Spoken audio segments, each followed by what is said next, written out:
Aduh, kejam. Google kejam. Google itu kejam. Ya, kebenaran itu memang pahit kalau benar-benar kebenaran, tapi harus ditelan. Karena obat juga pahit, tapi dia harus ditelan.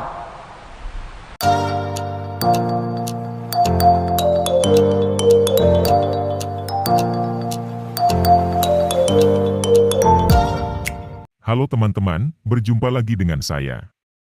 Kali ini kita akan membahas klaim dari Muslim yang mengatakan bahwa Yesus adalah seorang Muslim, atau dengan kata lain Yesus memeluk agama Islam. Mari kita lihat bagaimana amburadulnya klaim ini, yang membuat kalangan Muslim dan bahkan yang buat klaim kebingungan sendiri, karena terjebak dengan klaim tersebut. Kali ini kita kedatangan tamu yang sudah tidak asing lagi di dunia permualafan. Setelah lama tidak muncul, Ustadz ini muncul dengan statement yang mengejutkan Kainama. Dia adalah Ustadz Yahya Waloni. Nanti kita akan lihat bagaimana pernyataan Yahya Waloni membantah pernyataan Kainama dan apologet Muslim lainnya yang mengatakan Yesus adalah Islam. Berikut videonya. Yang memberitahukan dia adalah Nabi terakhir adalah Pendeta Waroka bin Naufal. Belum ada orang Islam pada waktu itu. Calon Islam baru satu, Rasulullah Muhammad sallallahu alaihi wasallam. So Abraham, Moses, Jesus, Noah, all of these messengers and prophets were Muslims by that definition. Belum ada orang Islam pada waktu itu. Calon Islam baru satu, Rasulullah Muhammad sallallahu alaihi wasallam. Jesus and his true followers, according to our definition of Muslim, are Muslims. Belum ada orang Islam pada waktu itu. Kita sudah dengarkan bersama bagaimana Ustadz Yahya Waloni mengatakan Muhammad adalah orang pertama menjadi Islam. Di sisi lain para apologet Muslim katakan, Yesus, Musa, Abraham dan yang lain adalah Muslim. Bahkan mualaf kesayangan kita, yakni Ustadz Kainama, juga mengatakan demikian, bahwa Yesus adalah seorang Islam. Bukan hanya Ustadz Yahya Waloni yang mengatakan Muhammad orang Islam pertama. Inilah akibatnya jika terlalu banyak bicara bohong, jadi dia lupa apa yang dia sudah katakan sebelumnya. Ustadz Kainama pernah mengatakan bahwa Muslim belum ada pada tahun 90 Masehi. Jadi nanti kita akan lihat bagaimana Ustadz Kainama membantah pernyataannya sendiri. Jesus sholat kepada Allah malam hari, itu kali yang ketiga.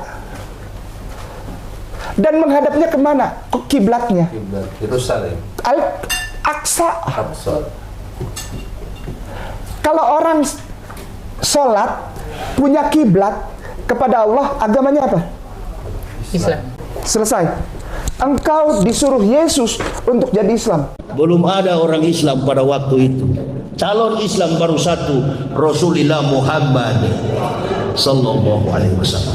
Jesus sholat kepada Allah malam hari, itu kali yang ketiga. Dan menghadapnya kemana? Ke kiblatnya. Yerusalem. Al-Aqsa. Kalau orang sholat punya kiblat kepada Allah, agamanya apa? Islam. Selesai. Engkau disuruh Yesus untuk jadi Islam. Lu kemana aja? Konsilium Nia itu terjadi tahun 90 sampai 100 Masehi. Orang muslimnya belum ada.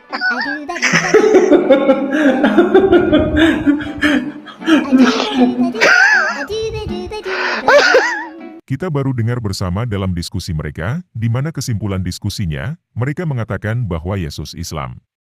Padahal, Kainama sendiri mengatakan pada tahun 90 Masehi, Muslim belum ada, dan Yahya Waloni katakan Muhammad adalah orang Islam pertama.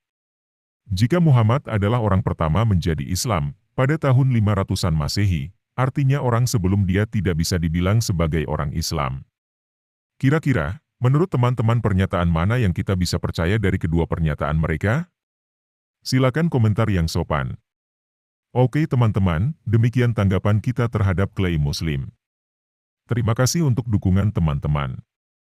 Tuhan Yesus memberkati. Waduh, kejam. Google kejam. Google itu kejam. Ya, kebenaran itu memang pahit kalau benar-benar kebenaran, tapi harus ditelan. Karena obat juga pahit, tapi dia harus ditelan. Sekedar informasi. Berikut ini adalah informasi bagi yang ingin memberikan donasi untuk membantu keluarga Pak Gracia Pelo yang sedang berurusan dengan kasus hukum. Hari ini saya mengajak untuk kita dapat mendukung dalam doa Pak Gracia Pelo, tetapi juga mendukung dalam dana, terutama untuk keluarga dari Pak Gracia Pelo. Kita tahu bagaimana beliau ditahanan dan meninggalkan anak dan istrinya, dan saya mengajak kita untuk berdonasi untuk keluarganya. Tentunya seperti itu. Nah, bagaimana caranya supaya dapat berdonasi? Bagaimana nanti seandainya donasi itu dipakai oleh pihak-pihak yang tidak bertanggung jawab atau dipakai oleh pihak tertentu, atau mungkin teman-teman, Bapak Ibu mengatakan bahwa oh kayaknya nanti Luis pakai nih uang donasinya. Tenang, tentunya tidak masuk ke rekening saya ya teman-teman. Ini langsung masuk kepada rekening istri dari Pak Gracia Pelo. Dan mudah-mudahan dari dana ini tentunya dapat menolong meringankan beban dari keluarganya, terutama istri dan anaknya, yang mana mereka saat ini kehilangan seorang tulang punggung ya, yaitu Pak Gracia Pelo. Mari kita akan lihat informasi mengenai hal ini.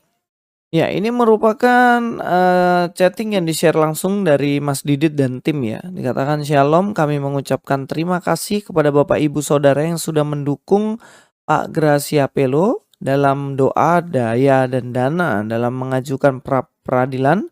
Kami menginformasikan bahwa pra-peradilan Pak GP ditolak atau kalah, sehingga saat ini memasuki fase pidana di kejaksaan.